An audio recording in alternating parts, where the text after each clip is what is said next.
Hello everyone, Johnny Hurricane here from GamersHeroes.com, and why don't you sit back, relax, and let me tell you about Far Cry 6.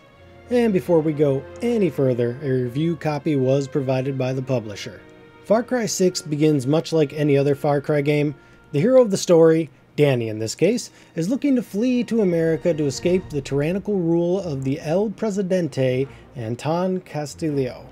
Anton rules over the country of Yara with an iron fist. He enslaves its inhabitants with his Draft to Paradise, a random lottery that forces civilians to help manufacture medicine, a new type of medicine that is humanity's most promising cure for cancer.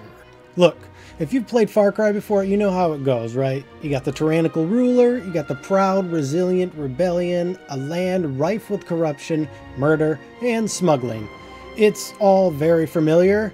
But this one aspect of Far Cry franchise that doesn't really need to be touched, so we didn't really have a problem with it. The series has long had a reputation for delivering interesting antagonists, and Anton Castillo is no different.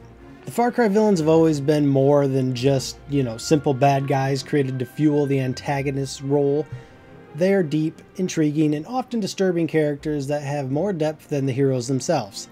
Far Cry 6 continues to deliver that quality narrative with another fantastic episode of storytelling that will not disappoint. And for those of you that actually make it to the ending, you are in for a treat. If you've played any of the recent Far Cry games, then the gameplay loop's pretty identical. You're given a gorgeous and massive open world to explore and vandalize as you follow the story of the rebellion and their efforts to topple Anton's regime. This involves rallying the rebellion forces in each area of the map, taking down various commanders before you're able to make an assault on the big bad wolf himself. The overarching theme does feel exhausting nearly immediately. It's something we've done in Ubisoft games time and time again, but even as I want to criticize this area of the game for its lack of innovation, I can't ignore the fact that I had a ton of fun. As is traditional for an Ubisoft game, the game world is littered with activities. Early on, you'd struggle to drive in any direction for more than 30 seconds without bumping into something.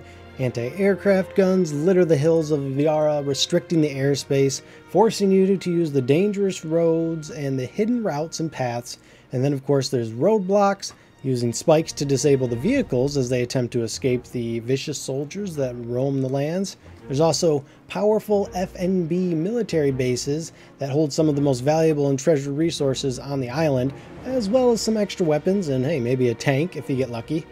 Again, everything here is super familiar. You pull up close to a roadblock, sneak around, and take everybody out silently with either your bow or your silent weapon, and then you blow up the billboard and take control of the area.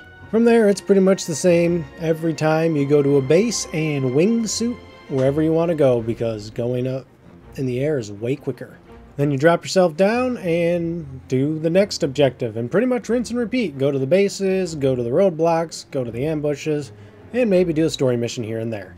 While it doesn't sound overly impressive on paper, it's all stuff we've done before many times, but it's still incredibly exciting. The thrill of taking a large FNB base without raising an alarm, some of which are designed very well, like an assault on an oil rig or an offshore tanker. I actually ended up getting disappointed when I ran out of bases to conquer because they were so fun.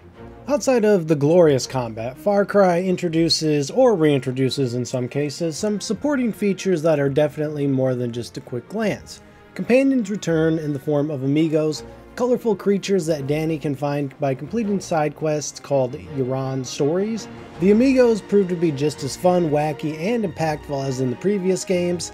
These include a crocodile wearing a t-shirt, a rooster called Chicheron that could single-handedly take on a crew of a tank. There's a fun quest chain involving that crazy rooster. It's pretty good.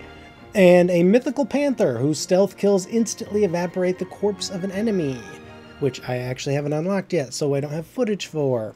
Though I do have this cool DLC one. It's a little goofy, right? These animals are goofy and the story is serious, so there's a bit of a disconnect there, but as far as gameplay concerns, it is very fun. Danny can find various guerrilla hideouts and bases scattered throughout Yara, using the resources gained from taking down Anton soldiers to construct and upgrade new buildings, offering the outpost new and exciting features and resources. And the game's arsenal is absolutely huge. There's probably over 100 maybe even more guns that players can find and upgrade, including an arsenal of resolver weapons, fantastically overpowered and fun to use.